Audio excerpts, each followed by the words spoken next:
Yo, yo, yo. Yo, yo, yo, yo, yo. What's good? What's good? What's good? What's going on? What's going on? What's going on, good people? What's going on? Peace and love. Peace and love, peace and love, peace and peace and peace and love. Happy Wednesday, happy wellness and wisdom Wednesday, peace and love. Happy Wednesday. What's going on? What's going on? Xavier Stone. What's going on, good brother? Peace and love, peace and love, peace and love. JG Brown, what's going on? Peace and love. Thank you guys for tuning in.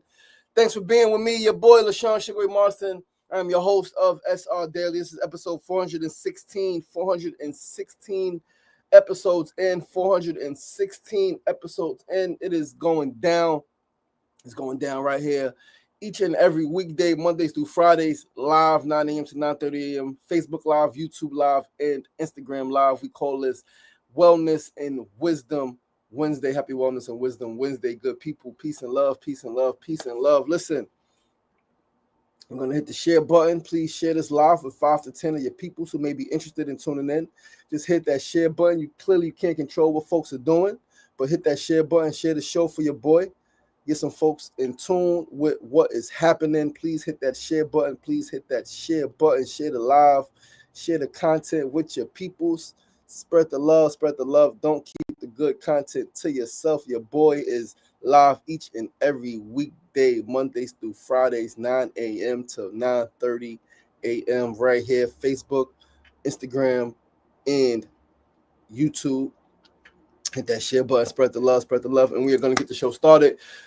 Family, we're going to start with our first segment of the day. Today's first segment is indeed a word of the day, and today's word is reparations. Today's word is reparations. That is what we are talking about today, folks. We are talking about reparations. What is the definition? What does reparations actually mean? Reparations is defined as the making of amends for wrong that has been the making of amends for a wrong one. His words is crazy, pardon me. The making of amends for a wrong that has been done. For wrong that has been done. By paying money to or otherwise helping those who have been wronged. Do you hear that? The making of amends for wrong that has been done. By paying money to or otherwise helping those who have been wronged. It comes from the Latin word meaning to restore. To restore. To restore. To restore. This is always worth discussing. If you ask me, reparations is always a topic of discussion. It's always on the table. We can always discuss reparations. Keys Open Doors, what's going on? KJ, what's going on? What's going on? Peace and love, brother. Hope you're feeling good today. Hope things are improving. I hope you are doing well, sending love, sending light, sending good vibes, and all of that good stuff. Listen, reparations is always worth discussing. And the question is always, should black folks living in America who are descendants of slaves be paid reparations? Should black folks living in America who are descendants of folks who are enslaved, folks who are prisoners of war, folks who worked pretty much for free and were beaten, should those folks, the children of those folks, the grandchildren of those folks, the great-great-great-grandchildren of those folks, should they be paid reparations? I say yes. I say yes. I say abso-fucking-lutely yes. Emphatically yes. Some people say no. Why or why not? Why do you think folks should be paid reparations? Why do you think folks should not get reparations? What do you think? What do you think? What do you think? If so, what does reparations look like? So I think black folks should get reparations because of the definitions, right? Making of amends for a wrong that has been done. Folks were not only kidnapped from Africa, folks living in this land, folks living here, our ancestors, these are our ancestors who are living here. They say it's Indians, no, it's Native Americans, black folks, right? Native Americans are our beloveds. Those are our ancestors. Native Americans, the folks came from Africa, right? And so when we speak about reparations, a wrong that has been done, a wrong was done, an atrocity occurred on American soil. Folks say, well, no one who was alive then, right, is alive now. No one who was part of slavery, right, who was the slave masters, they're not alive now. Cool. However, their grandchildren, their great-great-great-grandchildren are benefiting 100%. And so if their great-great-great-grandchildren, their grandchildren, and great-grandchildren, and even some of their children who are in the 90s and 100s maybe, are benefiting and have benefited from slavery, right? From our people building this land for free, being beaten, being killed. They have benefited. We have not benefited. A wrong has been done. And so because a wrong has been done, right? Because a wrong has been done, money should be paid, or as it says, otherwise it should be other ways of helping those who have been wronged to restore. How do you restore people to prominence? How do you restore people to quote unquote good standing? How do you help ensure when you know that you committed a wrong? A wrong has been committed. What can be done to ensure that the people who have been wronged, the people who have been violated, the people who have been beaten, tortured, enslaved, what can be done to put them back on the right track, or to get them as close as possible to where they were prior? Independent, free, thriving, right? To some degree. Some say it's 4 acres and a mule, right? 4 acres and a mule. 40 acres, 40 acres and a mule. That's Spike Lee's thing, right? So 40 acres, right? That's what folks was promised. Reparations looks like money. Reparations looks like land, right? Brother Frank Bold, who is currently running the Black Power exhibit up in Harlem, which I suggest you go check out. Please check out the Bold Gallery on Instagram, and see open exhibit hours. It is a Black art exhibit. But in the Black exhibit, right, as I mentioned, Bold always encompasses or incorporates education in all of his exhibits that he curates. Right, he has some phenomenal artists that he's working with for this exhibit. However, on one of the education cards, right, there is a this or that. You choose this or you choose that. And one of the things on that card is reparations or land back, right?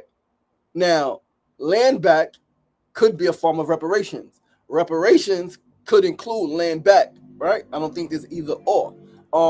However, I think reparations, because land back doesn't include money, doesn't include education. Hey, we'll give you this land. You don't know how to use it. You don't know how to steward it. You don't know how to grow things. You don't know what to do with it, right? You don't know the laws, right? So we're going to give you this land, and you're going to be fucked still. I think reparations as a whole term, including land back, includes education, includes all education, right? Land education, financial literacy. It includes education on a broad scale, but also very specific to what needs to be done to help get folks, right, Black folks, back to a state of prominence. So yeah, I 100% think that folks, Black folks, should get reparations, right? Sonny Speaks Vegan. What's going on? You can't give other people land back. What you mean? You can't give other people land back? I don't know what you mean. Peace and love. Peace and love. Champ 1711. What's going on, Uncle? What's going on? KJ said the Jews got paid and America did nothing to them. Most rich Jews benefit from the Holocaust. Not a single rich Black man benefited from slavery. What do you mean you can't give other people land back? I don't know what you mean, sister. Peace and love. Peace and love. Peace and love. What do you mean? But yeah, that is the word of the day. Reparations. That is what we are talking about. Well, that's just the word of the day. We are going to move along to our second segment of the day, because clearly that's a topic that we could talk about all day, right? That is a topic that we can talk about forever. Reparations, I think it is an extremely, could be a sensitive topic to some, right? Some folks don't think that when we speak about Black folks, right? Black folks in America, right? And we speak about reparations and we speak about slavery, right? There are some people who think fully that slaves was only bought from Africa, right? And they think that all people who were slaves were bought from Africa. They forget that people was living here, right? People were living here. Descendants of Africa was living in what's called America, right? And was enslaved, right? The whole freaking natives were enslaved, were butchered. It was terrible situation happened. So reparations, again, is always a topic of discussion. If you ask me, we're going to move right along to our second segment of the day. Today's second segment, our need to know news of the day. We're going to talk about a video that surfaced recently, right? From an incident that happened back in March, I believe, right? It's an incident that happened back in March in Jacksonville, Florida, I believe. A Black man, Will McNeely Jr. was pulled over by police and was assaulted, was beaten. A terrible incident happened. Thankfully, he wasn't killed, right? Because we've seen too many, we've heard too many incidents where brother pulled over by police and is shot and killed, right? whether by himself, whether with others. That's happened too much. This incident, the brother wasn't killed, but he was assaulted. He was abused, right? He was attacked by these police officers. And so we are going to read a little bit about what happened, right? There's a video. Video is absolutely violent. The brother, like he said his car window was broken, so he couldn't roll down the window. So we opened the door. They asked him, why do you open the door? Yelled at him, screamed at him. He closed the door. Right? Could tell him, get out the car. He's like, why'd you pull me over? Yeah, so they broke his window, pulled the door open, dragged him out the car. You see them punching him in his face. So let's read, right? Because what I want to speak about specifically is not just the incident, but the freaking sheriff that got up there and spoke. So anyway, so Jacksonville Sheriff T.K. Waters says the officers who violently arrested Will McNeil Jr. earlier this year didn't break any criminal laws. The sheriff said they pulled him out the car. They punched him in the face. You can see them punch him in his face. He says they didn't break any criminal laws, according to the state attorney's office. But Officer Bowers, the one seen in a viral video punching McNeil, has still been stripped of his police powers. At a press conference, Waters showed a full body cam footage from all three officers involved. He said he wants to be transparent with the public, even when it doesn't make the department look good. The video shows Bowers pulled McNeil over in February for not having his headlights on and what he claimed was bad weather. But in the footage, it's clear it wasn't raining.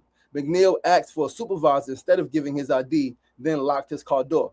That's when Bowers called for backup and threatened to break the window. When McNeil didn't get out, officers broke his window, pulled him out the car, and Bowers punched him in the face twice. That part wasn't on the body cam, only on McNeil's viral video. After being arrested, police say they found a knife under his seat. Officer Miller was also seen turning off McNeil's recording phone after the incident. What the fuck does having a knife under your seat have to do with anything? What? Oh shit, Sonny, pardon me. So we don't, I haven't historically brought people on this show. We can definitely do a separate interview and talk about all of the things. Definitely think it'll be a phenomenal conversation. I think you and I are two people that can talk for hours. We can do lots to discuss. Pardon me. But yes, back in February, right? They found a knife under his seat. McNeil's lawyer said he had a concussion, a chipped tooth, needed stitches, and now suffers memory loss. He was found guilty of resisting without violence and driving with a suspended license. The other charges were dropped. The sheriff says they didn't know about the video until this weekend and are now doing a full internal review.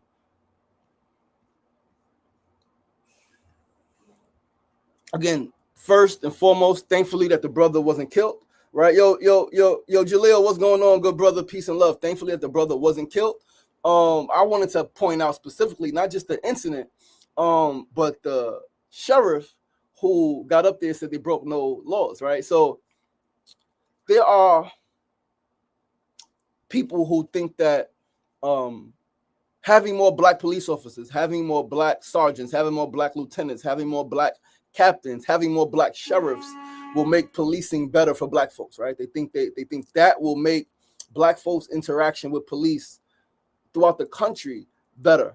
I personally don't think so. I don't think so. I mean, we know, right? We can go back to how police came about in America, right? Police, slave catchers, slave patrol, right? Go get them niggas, right? Right? We understand how that happens. We understand that there are black folks who are all for black people. There are black folks who are for black people when it's convenient. And then there are black folks who think that some black people are the scum of the earth, right? Terrible. They do terrible things. They should always follow the law. White people are always right. The laws that white people created are always correct, right? And people should always abide by them. So different levels or different tiers of black folks. And the brother is saying, like, clearly they pulled him out the car. Clearly, they punched him in his face. You can see the video. You see it with your own eyes, right? It's just like, but you can believe your own eyes or me, right? We believe our eyes. We believe what we saw. We know what we saw. We know that we saw a brother, a black man, get punched in his face, right? You can say he resisted. It was nonviolent, right? Grabbed his neck and all, like they violated him. And then this black man gets on camera and says that they broke no criminal laws. That is right. Like, yo, it's we got a lot of work to do, but that's going to take us to our third segment. Our third segment, which is our tip of the day, is to remember that all skin folk ain't kinfolk. All skin folk ain't kin for everybody who look like you ain't for you. As I mentioned a week or so ago, ethnicity, right? How you think, your mindset, your culture. So we can be racially, right? We can be the same people. We can look the same. We can come from the same place. But if we think differently, we have different cultures, different religions, and a different mindset, right? If we think differently based on education, based on whatever the factors may be, if we think differently about our position, about our responsibility, about our obligation, about our future, about what happened, about government, about policing, if we think differently about those things. Now, there's nothing wrong with having difference of opinions, right? Absolutely. That's healthy, right? We can grow, we learn that way. But when our thought process, when our how we view things, our perspective is diametrically opposed and we are completely on opposite sides, right? It becomes a problem. So all kinfolk, all skinfolk, and kinfolk, everybody who look like you ain't for you. Don't vote for people. Don't put people in position of authority just because they're black. Right. And I'm someone who stands by I room for everybody black. Right. Like I understand that statement. I love that statement. I'm all for it. However,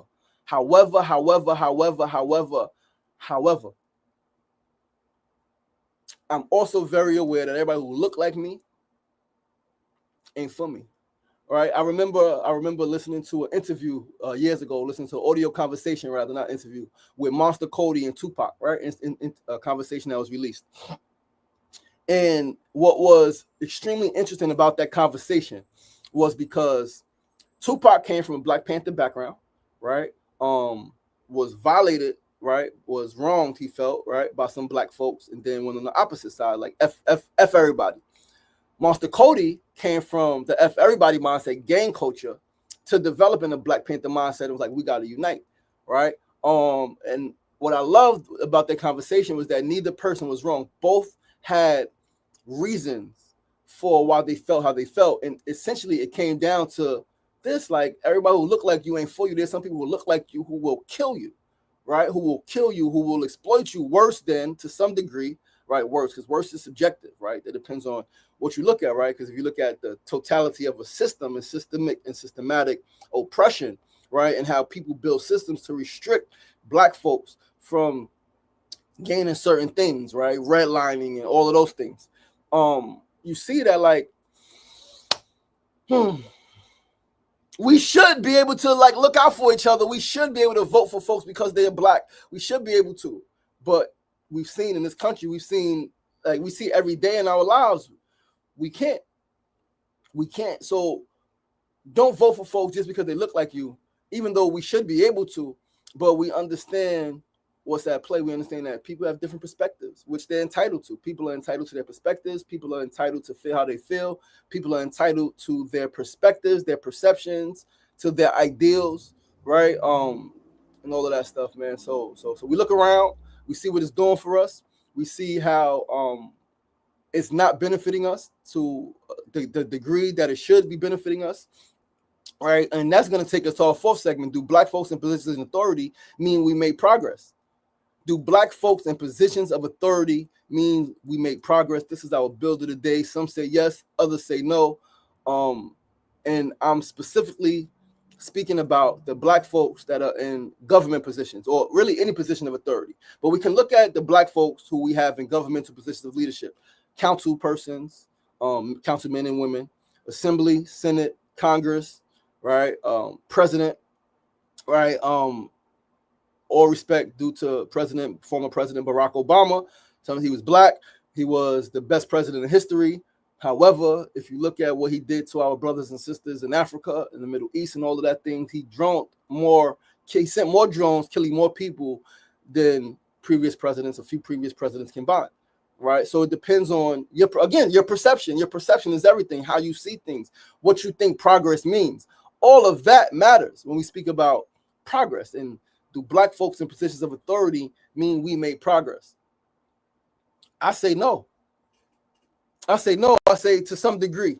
I would even say to some degree. Right. Eddie Kruger 2.0. What's going on, brother? Peace and love. JSO, just shoot one. Oh, snap. The cop is on paid leave. Champ 1711 says police officers did not violate any law. That was a cool. That's what was. That wasn't a police supervisor. He was a fool.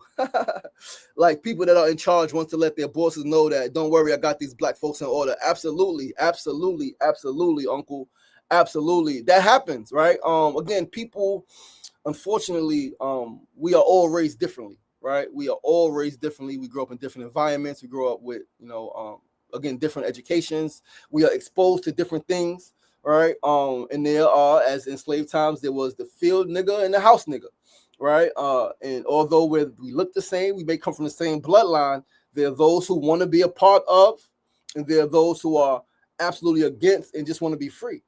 Right. Some people just want to be free, and freedom to them looks a certain way. And there are some people who just want to succeed and just want to move up the ranks of what's already established. Some want to abolish everything, get rid of the whole system, get rid of it all, rebuild it again, destroy and rebuild, right? But do black folks in positions of authority mean we make progress? What do you think, guys? Please drop it in the chat. My bad, coming back over here. Sefu saying, Kofa, what's going on? Ken Brown Jr., thank you, brother. What's going on? Peace and love.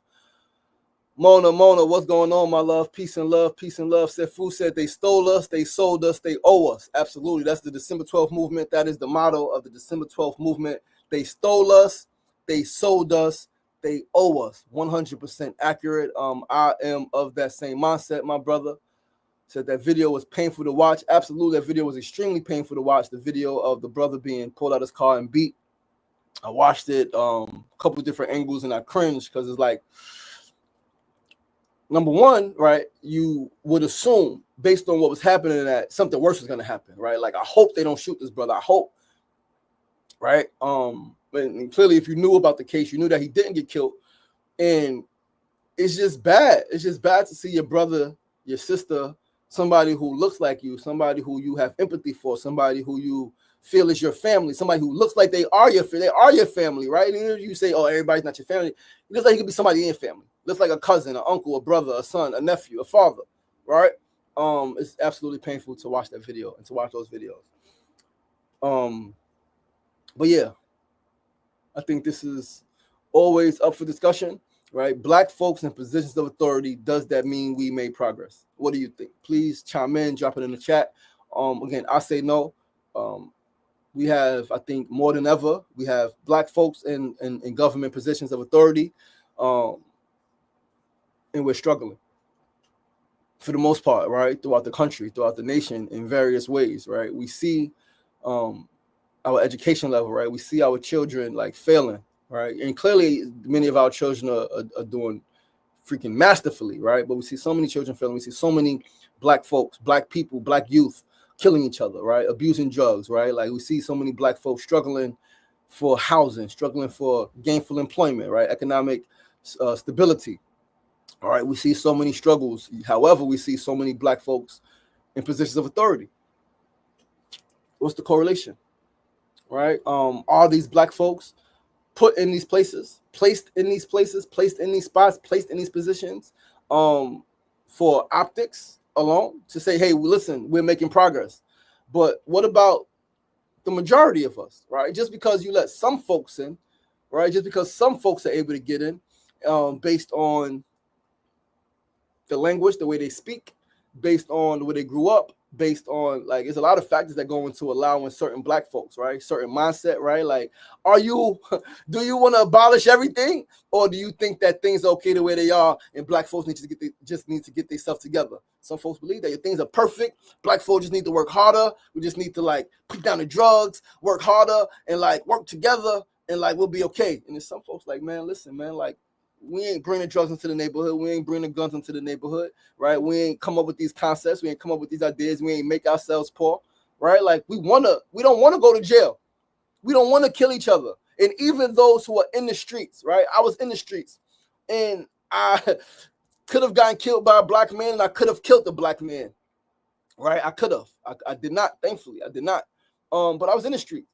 And even when I was in the streets and even when I was, quote unquote, choosing that lifestyle, it wasn't really a choice. It was, I felt forced. Why? Because the life that I want to live, the things that I want to do, is so far, it seemed so far removed at freaking 7, 8, 9 years old. I knew I wanted to make films. I knew I wanted to make movies. I knew I wanted to make TV shows. I knew I wanted to be in media.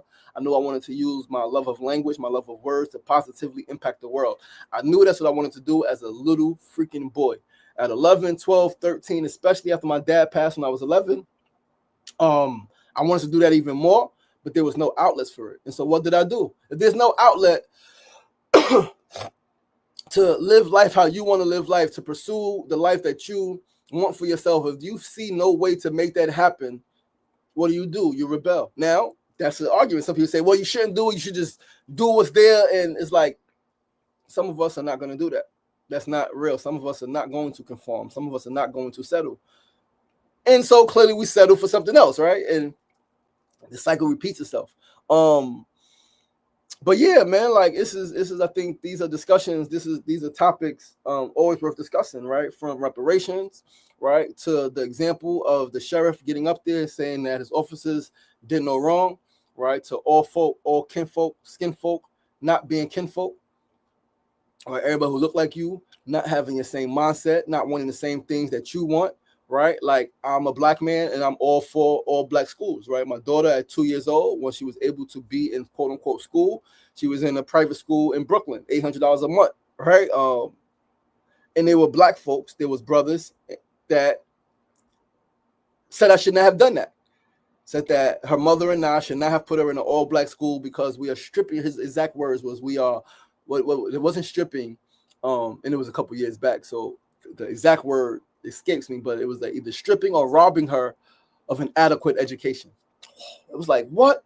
And he was like, so you're going to keep her in black schools to hold like education? It was like, that's the goal, all right? At that time, that was the ideal, that was the mission, that was the vision, to keep her in black schools. Once, you know, that school was to a certain age, then another black school, private school, right? Like, that's what we wanted.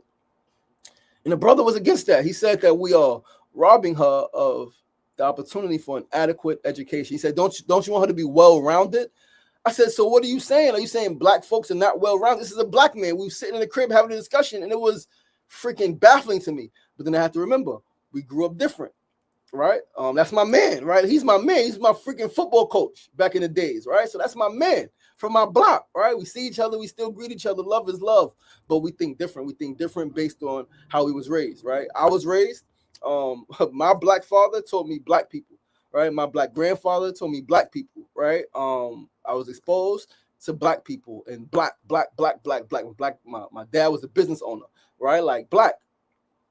The brother was raised a little differently, right? I know a little bit about his story. Even though I didn't mention who it is, I'm not gonna put him out there, but he was raised differently. We come from different generations. He was like maybe 10 years older than me, 10, 15 years older than me or so, right? Give or take a few years. Different upbringings, different generations, different times. But his position was completely opposite my position, right? And yeah, man, I think that's, again, it's always something worth discussing because we get to see like who's who, and what do we want. Just because we're around each other, just because we're hanging together, just because we quote unquote eat together doesn't mean that we're growing together, doesn't mean that we're going in the same direction. But guys, that is our show for today. Thank you guys so much for tuning in. Yo, Eli the GOAT, peace and love. Thank you for tuning in. So KJ said, I really don't like any type of political agents, activists. I really don't like any type of political agents. Activists is who I stand with. They work shows. Yo, that's real, man. That's real, brother. But yeah, guys, thank you so much for tuning in. I appreciate you guys. I love you guys. I'm your boy, your host, LaShawn Sugar Marston. This is episode 416 of SR Daily, episode 416 of SR Daily.